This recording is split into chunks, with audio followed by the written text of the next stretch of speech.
رب العالمین بارئ الخلائق اجمعین فاطر السماوات والارضین ثم الصلاة علی رسولہ الکریم جد الحسن والحسین مولانا و مولا الثقلین ابی القاسم محمد اللہم صل علی محمد وآل محمد واہل بیتہ الطیبین الطاہرین المعصومین الغر المیامین المخجلین ولعنت علی اعدائهم اجمعین وغاصب حقوقهم ومنکر فضائلهم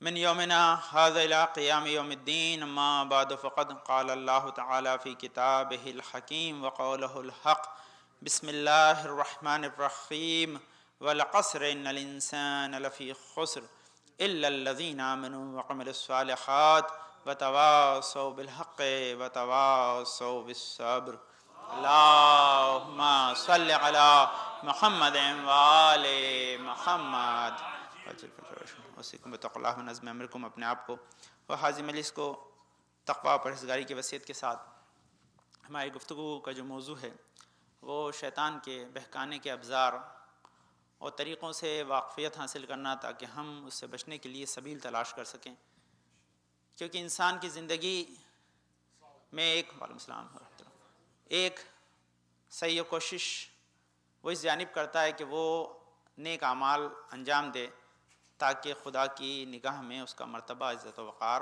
بڑھ جائے، اسے قرب خدا حاصل ہو۔ دوسری طرف شیطان یہ کوشش میں لگا ہوا ہے کہ اس نے جتنے بھی اعمال نیک انجام دیے ہیں ان کو کسی صورت غائب کر دے، خراب کر دے، مٹا دے تاکہ وہ قابل قبول نہ ہو سکے۔ ایسی منزل میں انسان آل محمد کا سہارا لے تاکہ اس کی وجہ سے وہ اپنے اعمال کو محفوظ رکھ سکے۔ اگر اس نے اپنے اعمال کو بچا لیا تو اس کے لیے آخرت میں بڑی منزلتیں ہیں، بڑے مقامات ہیں، اور اگر نہ بچا پایا تو اس کے لیے مشکلات کا سبب ہو سکتا ہے۔ میں نے جہاں اپنی گفتگو کا گزشتہ ہفتے روکا تھا، عرض کیا تھا کہ انسان جب اعمال انجام دیتا ہے تو خالی انجام دینا اعمال کا کافی نہیں ہے، اعمال کو محفوظ رکھنا بھی ایک بہت بڑی ذمہ داری ہے، اور وہ ہر طرح سے کوشش کرتا ہے۔ تو گزشتہ ہفتے کا جو گفتگو تھی میں نے عرض کیا تھا آپ خدمت میں کہ عبادتیں کرنا اور بات ہے، عبادتوں کو بچانا اور بات ہے۔ عبادتوں کو کرنے کے ساتھ عبادتوں کو محفوظ رکھ لینا، بچا لینا، یہ اس سے زیادہ مشکل کام ہے۔ آج بھی اسی چیز کو آگے سمجھانے کے لیے بہت شیرین داستان ہے، یہ میرے پاس کتاب ہے عبرتیں، اس کے اندر بھی ہے اور دوسری کتابوں میں بھی نقل ہوئی ہے وہ داستان، اور مشہور ہے، لیکن زیادہ تر اس کا ایک حصہ پڑھا جاتا ہے، دوسرا نہیں۔ لیکن میں نے جو پوری داستان کو پڑھا تو اس میں ایک بہت ہی اخلاقی نقطہ ہے جس کو آپ خدمت پیش کرنے کے لیے، اور خاص اپنے موضوع کو آپ کے ذہن تک پہنچانے کے لیے بہت کہتے ہیں جناب موسیٰ کے زمانے میں ایک عابد تھا اور عبادت کر رہا تھا، تو جناب موسیٰ گزر رہے تھے۔ جب موسیٰ گزر رہے تھے تو وہ پہاڑی کے جو ہے وہ چوٹی کے اوپر اپنی عبادت میں لگا ہوا تھا غار میں، تو موسیٰ نے دیکھا کہ یہ عبادت کر رہا ہے، تو اس کی عبادت کو دیکھا موسیٰ رک گئے، انہوں نے کہا چلو اسے کم سے کم پوچھیں، گفتگو کریں کہ بندہ اتنا عابد ہے، عبادت گزار ہے، تو میں اس سے ملاقات کر لوں، اس سے پوچھوں، کیونکہ مومن سے ملاقات کرنا اچھی بات ہے۔ تو موسیٰ اس کے پاس چلے گئے اور پوچھنے کے بعد بھائی تم عبادتیں کر رہے ہو؟ تو بولے کتنے زمانے سے بات کر رہے ہو؟ بولے میں 100 سال سے عبادت کر رہا ہوں، میں یہاں پر 100 سال سے محو عبادت ہوں۔ تو موسیٰ نے کہا، تو موسیٰ اس نے پوچھا، تو انداز اس کو بات کرنے کا ذرا متکبرانہ تھا، تو بولے آپ کون؟ تو بولے میں موسیٰ ہوں، نبی خدا۔ بولے کہ اچھا آپ موسیٰ ہیں، نبی خدا ہیں؟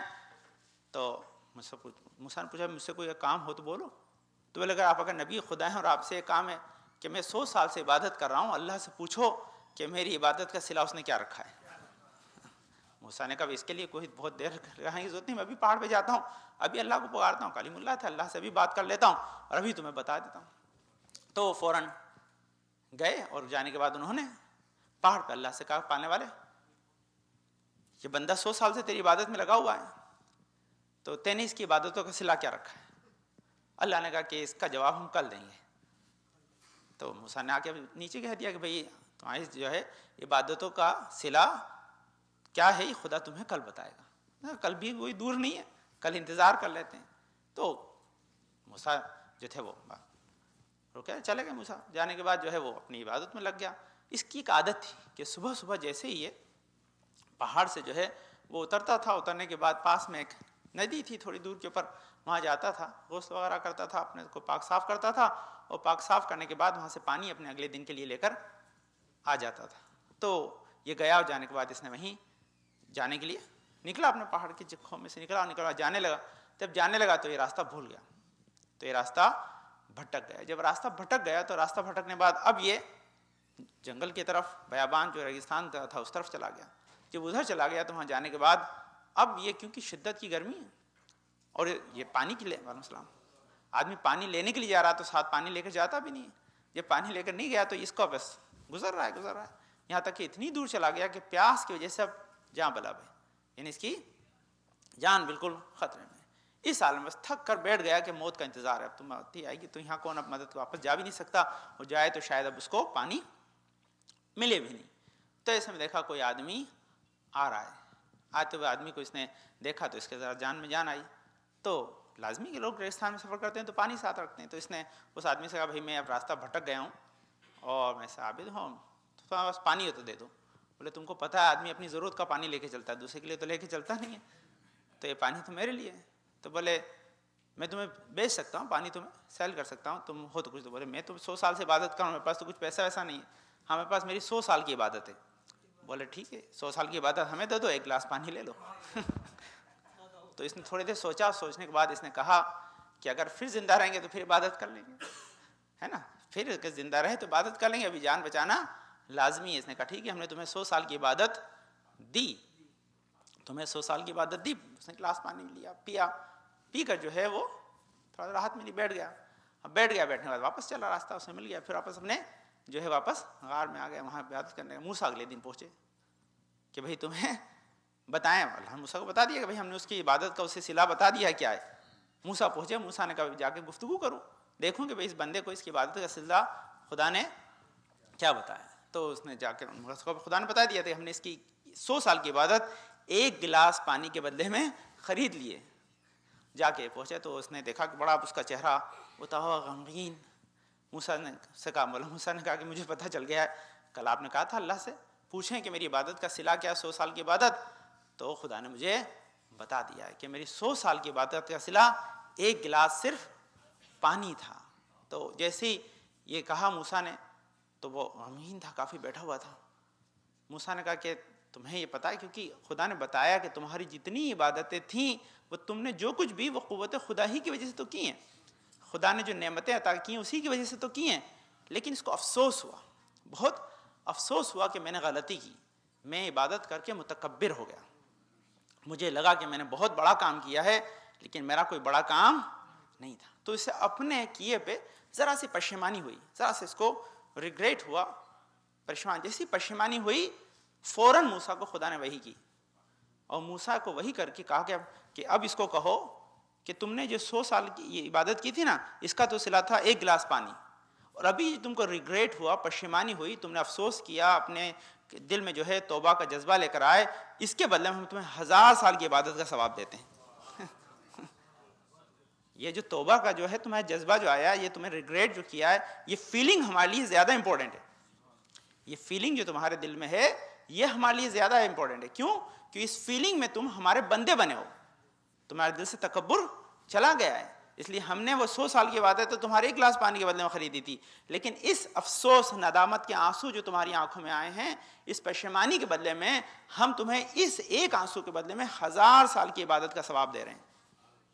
تو اس کا مطلب کیا ہے کہ ہم عبادتیں جو کرتے ہیں، یہ عبادتیں ہماری اپنی جگہ، لیکن اس کے بدلے میں جو ہمارے دل میں اللہ کے لیے محبت، الفت، مومنین کے لیے الفت، محبت جو آتی ہے، اس کا صلہ کہیں زیادہ ہماری عبادتوں سے کبھی ہوتا ہے۔ اور ہمارے اپنے استاد کی میں نے ایک بات پڑھی بہت زبردست، سنیے، بہت سے لوگ ماشاءاللہ رمضان میں کیونکہ مثال ایسی دیتا ہوں جس میں کنٹروورسی نہ ہو اور آپ بالکل صحیح سمجھیں، حالانکہ اس کی بہت سی مثالیں ہوتی ہیں، لیکن بالکل جو ہمارے علماء کی دی ہوئی مثالیں کہتے ہیں، وہ کہتے ہیں انسان جب رمضان میں بعض اوقات مریض ہوتا ہے، بیمار ہوتا ہے، تو بیماری کی وجہ سے وہ روزہ نہیں رکھ پاتا، تو اسے جو افسوس ہوتا ہے کہ کاش میں صحت مند ہوتا اور میں بھی روزہ رکھ پاتا، کہتا ہے اس ریگریشن، اس پشیمانی کا صلہ روزے سے بھی زیادہ ہوتا ہے، کیونکہ پشیمانی اسے ریگریشن ہے نا۔ اس کے بدلے میں انسان اگر عبادت کر کے متکبر بن جائے، فخر کر کے میں نے تو کیا کام کیا ہے، تو اس کا نتیجہ کیا ہوتا ہے کہ وہ سب پہ پانی پھر جاتا ہے۔ تو یہ بہت امپورٹنٹ کہ انسان جب عبادتیں کرتا ہے تو ان کی عبادتوں کرنے والی عبادتوں کو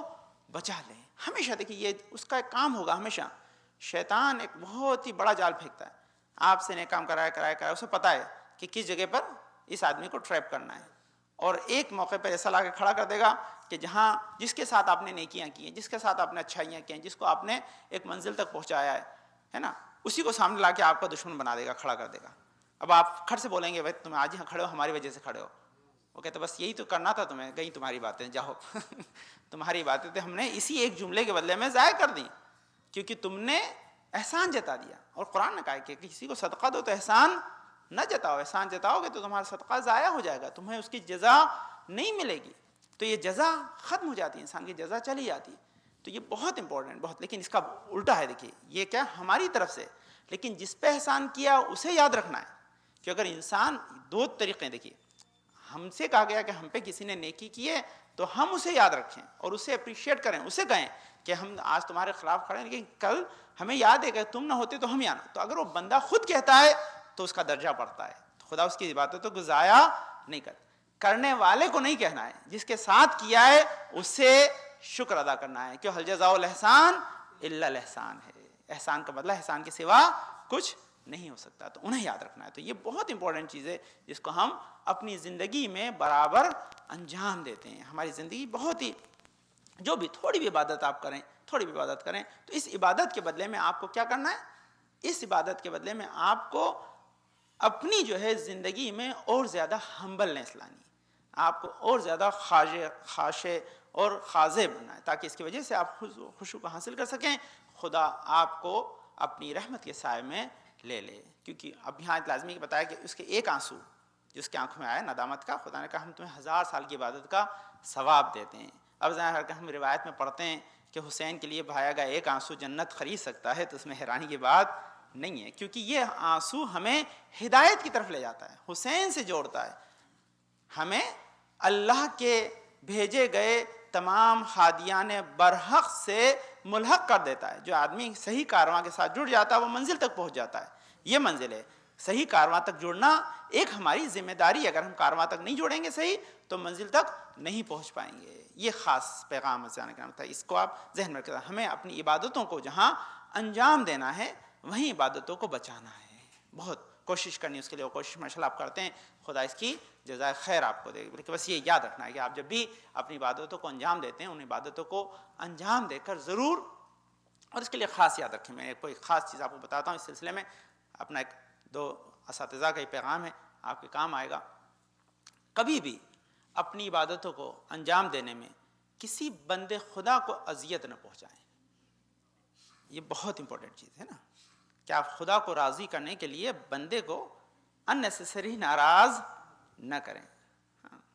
شام صاحب آتے تھے، وہ جاتے تھے زیارت کے لیے، کہتے میں گیا زیارتوں کے لیے امام رضا کی ذات کی، بولے میں کبھی زری کو نہیں چھپا، اللہم صلی علی محمد وآل محمد، لازمی وہاں پہ ایک پیٹرن ہے، آپ عراق جاتے ہیں الگ پیٹرن ہے، کاش ویسے ہی پیٹرن ہو کہ جہاں سب لوگ زیارت کر پائیں، لیکن بعض اوقات آدمی نہیں پہنچ پاتا زری تک، اتنی دور سے گیا، اس کی ہوسی ہے، اب وہ جب لوگوں پہ فشار دے رہا ہے، کودا پڑ رہا ہے، پریشان میں ڈال رکھا ہے لوگوں کو، ہے نا، تو اس منزل میں کیا وہ کہتے تھے مجھے شرم آتی ہے کہ میں امام رضا کی دعا لینے کے لیے کسی بندے کے جو ہے وہ کندھے پہ پیر رکھ کر جاؤں، اس لیے دور سے مولا سے کہتا ہوں مولا قبول کرنی تو میں یہاں کھڑا ہوں، آپ قبول کر لیں میری زیارت کو، نہیں تو میں بندے خدا کو جو ہے اذیت پہنچا کے آپ تک نہیں آنا چاہتا، یہ ہے زندگی میں۔ تو اس کا مطلب کیا لازمی یہ ہے، لیکن انسان کو اگر موقع مل رہا ہے تو بہت ذریعہ کا جملہ بہت بڑی ہمارے لیے فضیلت، سعادت، برکت ہے انسان کی زندگی میں، اس کے بدلے میں بہت سی جو ہے وہ نیکیاں اور جو ہے خوبیاں آتی ہیں، تو یہ اس میں، لیکن انسان ایسا نہیں کہ اس کے لیے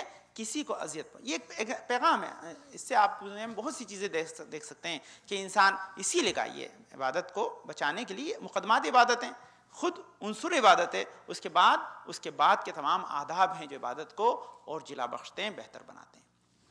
یہ چیز آپ خدمت میں عرض کی انشاءاللہ، کیونکہ یہ ایام جناب فاطمہ زہرا سے متعلق ہیں، تو یہ دوسرے خطبے میں اللہم صلی علی محمد وآل محمد، تو بہرحال انشاءاللہ تو شیطان کے حربے سے بچنے کے لیے کیا چیز ہے، ہمیں اپنی عبادتوں پہ تکبر نہیں کرنا. یہ ہے مساج. اگر ہم نے عبادتیں انجام بھی دی ہیں, کوئی نیکیاں انجام بھی دی ہیں, کوئی بھی نیک کام کیا ہے, وہ خدا کے سپرد کر پانے والے. تیرا مال تھا, تجھے دے دیا, اب تو جانے, ہمیں کسی اور کو سے آشکار و عیاں کرنے کی اس کی ضرورت نہیں ہے. کوئی اگر اس سے آشکار ہو کر ہمیں اپریشیٹ کرتا ہے تو یہ خدا کا کیا ہوا عمل ہے, ہمیں اس پہ پریشان بھی نہیں ہونا چاہیے. وہ اللہ نے خود, اور یہ چیز ہے کہ اگر ہم اپنی عبادتوں کو برسر عام کریں گے تو ہماری قوت کے اعتبار سے کریں گے, اور خدا کرے گا تو اپنی قوت کے اعتبار سے کرے گا.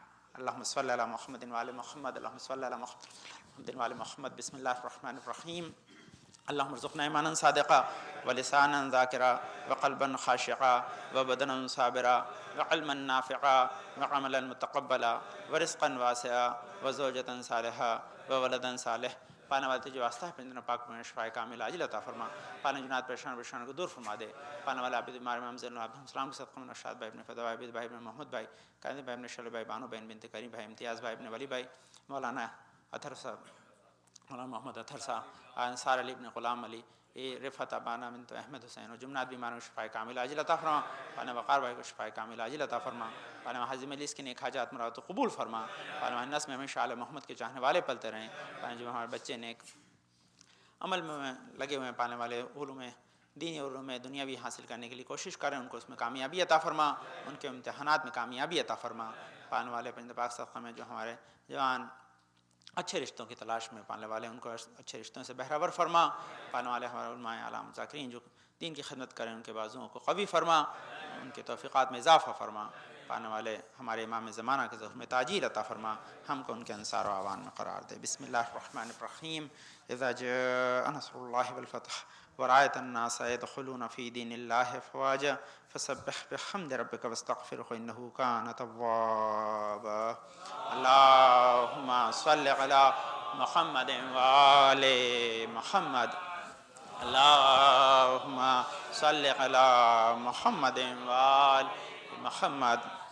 اللهم صل على محمد وآل محمد. اعوذ باللہ من الشیطان اللعین الرجیم. بسم اللہ الرحمن الرحیم. الحمد للہ رب العالمین بارئ الخلائق اجمعین فاطر السماوات والارضین. پاک و منزہ پردہ اس کائنات و ہستی کو خلق کرنے والا ہے. پاک و منزہ پردہ شرع نزدیک ہمارے دل کے حال کو جاننے والا ہے. پاک و منزہ پردہ ہمیں ذرا برابر نہیں کہ بدی کا حساب و کتاب رکھتا ہے. پاک و منزہ پردہ بڑا عفو بخشش کرنے والا ہے. پاک و منزہ پردہ جس نے ہماری ہدایت کے سامان کو فراہم کیا اور نبیوں کو اطلانی سلسلہ بھیجا. الصلاۃ والسلام علی خاتم النبیین محمد مصطفیٰ صلی اللہ علیہ وسلم. اللہم صل علی محمد وآل محمد. الصلاۃ والسلام علی علی ابن ابی طالب. اللہم صل علی محمد وآل محمد. الصلاۃ والسلام علی فاطمۃ الزہرا سلام اللہ علیہا.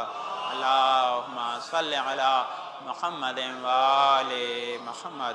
الصلاۃ والسلام علی حسن ابن علی. اللہم صل علی محمد وآل محمد. الصلاۃ والسلام علی حسین ابن علی. اللہم صل علی محمد وآل محمد. الصلاۃ والسلام علی علی ابن الحسین.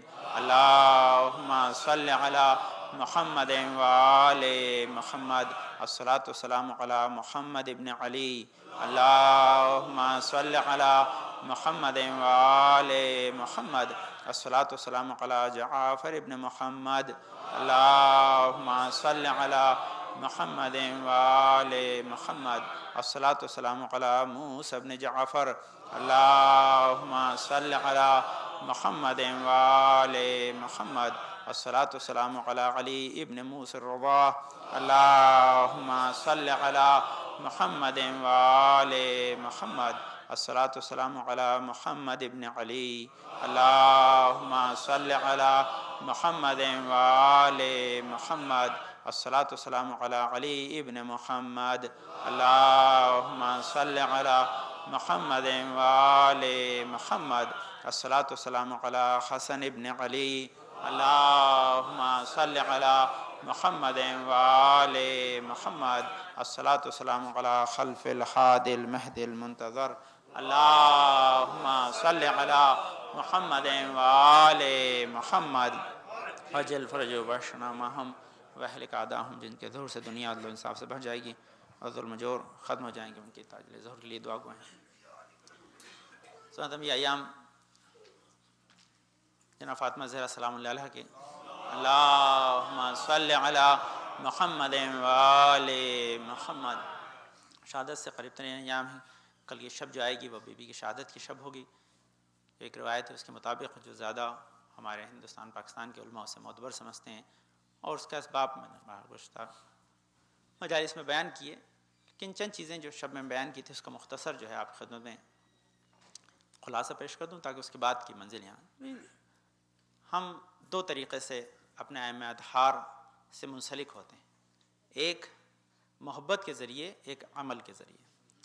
جب ان کے فضائل و کمال کو ہم سنتے ہیں دل میں محبت آتی ہے، جب محبت آتی ہے تو ان جیسا بننے کا جذبہ آتا ہے، جب ان کے نقش قدم پہ چلنے کا جذبہ آتا ہے، ہم اس پہ چل کر کوشش کرتے ہیں تو پھر وہ خوبیاں ہمارے اندر آ جاتی ہیں، اور جب خوبیاں ہم میں آتی ہیں تو ہم خدا کے محبوب اور چہیتے بن جاتے ہیں۔ تو یہ دونوں عمل اس لیے فضائل و کمال ان کی محبت کو پیدا کرنے کے لیے ضروری ہیں، اور انہوں نے جو طریقہ زندگی سکھایا ہے اس پہ عمل کرنے کے لیے اس کا جاننا بھی ضروری ہے۔ بی بی کے فضائل و کمال کا انسان اندازہ نہیں لگا سکتا۔ میں نے عرض کیا کہ انسان اگر جناب فاطمہ زہرا کی عظمت کو پہچان لے، اللہم صلی علی محمد وآل محمد، جو کہ ایک بڑا ہی دشوار اور ناممکن عمل ہے، لیکن انسان کوشش کرے تو اس کے اعتبار سے جتنا کوشش کرے اتنا ثواب اس کے لیے ملے گا، لیکن پہچان لے تو پھر شب قدر ہی اس کے لیے خیر من الف شہر نہیں ہے، بلکہ ہر شب اس کے لیے شب قدر کی طرح بابرکت ہوگی، کیونکہ اس نے بابرکت ذات سے اپنے آپ کو منسلک اور مرتبط کر دیا ہے۔ یہ ایک منزل ہے۔ دوسری چیز کی دلیل میں آپ کو عرض کیا تھا کہ ہم جو تسبیح جناب فاطمہ زہرا پڑھتے ہیں بعد نماز، اس کا ایک سب سے بڑا چیز کا نمونہ ہے، وہ کیا ہے کہ اگر ہم تسبیح نہ پڑھیں تو ایک رکعت کا ثواب ایک رکعت ہے، اور تسبیح فاطمہ زہرا پڑھ لیں تو ایک رکعت کا 1000 رکعت ہے۔ اس کا مطلب یہ خیر من الف شہر کا ایک نمونہ ہے۔ تو یہ عمل۔ دوسری چیز یہ کہ جو فضائل ہیں، کمالات ہیں، اس کے لیے سب سے بڑی دلیل یہ کہ رسول کی حدیث جو میں نے شمس کیا، کوئی ایسی کتاب نہیں ہے مسلمانوں کی کہ جس میں یہ حدیث نہ ہو، کیونکہ جو ایک سنی عالم نے کتاب لکھی جناب فاطمہ سے، اور وہ مدینہ کی لائبریری سے میں نے بتایا لے کر آئے تھے، انہوں نے اس کے اوپر پورا جو ہے وہ دوبارہ ایسا لے کر پوری کتاب کو ریپرنٹ کرایا ہے، میرے پاس موجود ہے پورا لائبریری میں، عربی میں ہے نا، امیر خسرو کی جو بہت زبردست کتاب، تو اس میں انہوں نے تمام جو ہے سنی کتابوں کے بھی جو ہے حوالے دیے ہیں، اور وہ کیا حدیث کیا ہے، فاطمہ تو بضعۃ منی، فاطمہ میرا جز ہے۔ تو اس کا مفہوم کیا ہے کہ اب رسالت کی جو عظمتیں ہیں اگر انسان اس کو اپنے ذہن میں رکھے گا تو جو کوالٹی، جو خوبیاں خدا نے، میں آپ کو بڑی بچوں کے لیے مثال دوں، ہے نا، دیکھیے اگر کوئی آئرن کا پیس ہوتا ہے تو آئرن کا جز ہے تو آئرن کی کوالٹی اس میں آئے گی، کوئی سونے کا جز ہے تو سونے کی کوالٹی آئے گی، کوئی ہیرے کا جز ہے تو ہیرے کی کوالٹی آئے گی، جو رسالت کا جز ہے تو رسالت کی کوالٹی آئے گی۔ جز کا مطلب یہی ہے کہ اس کا پارٹ ہے، اس سے منسر، اس میں سے، تو جس چیز کا جز ہوتا ہے تو انہی خوبیوں کو وہ رکھتا ہے۔ اگر رسالت میں عصمت ہے تو فاطمہ زہرا میں عصمت ہوئے، رسالت میں علم ہے تو فاطمہ زہرا میں بھی علم ہوگا، رسالت کے اندر جو ہے خداوند عالم نے سرداری و بلندی عطا کی ہے تو جناب فاطمہ میں بھی سرداری و بلندی ہوگی۔ وہ فرق یہ ہے کہ رسول جو ہے تمام انبیاء کے سردار ہوں گے، فاطمہ جو ہے وہ تمام کائنات کی عورتوں کی سردار ہوں گی، ہے نا۔ اگر جناب خدا نے جناب رسالت مآب کو معجز نما بنایا ہے تو جناب فاطمہ بھی معجز نما ہوں گی۔ یہ عظمت ہے، اس کا مفہوم کیا کہ یہ عظمت ہے جناب فاطمہ زہرا ہے، کیونکہ جزو رسالت۔ اب دوسری چیز یہ کہ اگر آدمی کل کو پہچاننا چاہے تو ہمیشہ جز سے پہچانتا ہے۔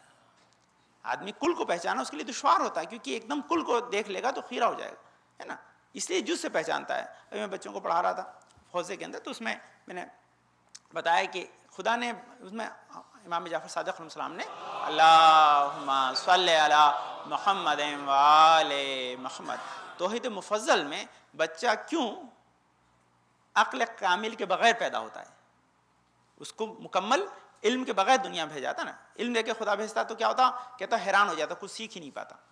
خدا نے اس کو، اس کے 6 اسباب امام نے لکھے ہیں، تو اس کا مفہوم کیا ہے کہ اگر ساری کل کائنات اس کے سامنے ایک دم پیش کر دی جائے تو کچھ نہیں سمجھے گا، ہے نا۔ جیسے میڈیکل میں کوئی بچہ جائے پڑھنے کے لیے، اس کو بیسک سے پڑھانے کی جگہ پر اس کے سامنے جو ہے وہ سب سے بڑی تھیوری رکھ دی جائے تو وہ دیکھ کر سمجھ نہیں پائے گا، کہ اس کی عقل اس طرح پہنچی نہیں ہے۔ تو اس کے لیے جز سے دھیرے دھیرے آگے بڑھاتے ہیں، اس لیے کہا کہ تم اجزائے جو ہے رسالت کو دیکھ لو، اس سے سمجھ کر دیکھو کہ عظمت رسالت کیا ہے۔ اس لیے انسان جب جناب فاطمہ سے جو ہے وہ منسلک ہوتے ہیں تو اس کا مفہوم ہے کہ وہ رسالت کی جو ہے وہ عظمت کو سمجھنے میں معاون و مددگار ہوتے ہیں۔ دوسری چیز اگر انسان وہاں نہ سمجھ پائے تو خود جناب فاطمہ سمجھاتی ہیں کہ عظمت رسالت کیا ہے، یہ عظمت ہے، اس کا مفہوم۔ اور بہت سی چیزیں اس سلسلے میں ہیں کہ یہ میں حدیثیں میرے پاس اتنی سامنے رکھی ہیں، وقت نہیں ہے اس لیے سب نہیں پڑھا، صرف خلاصہ آپ خدمت میں بیان کر رہا ہوں۔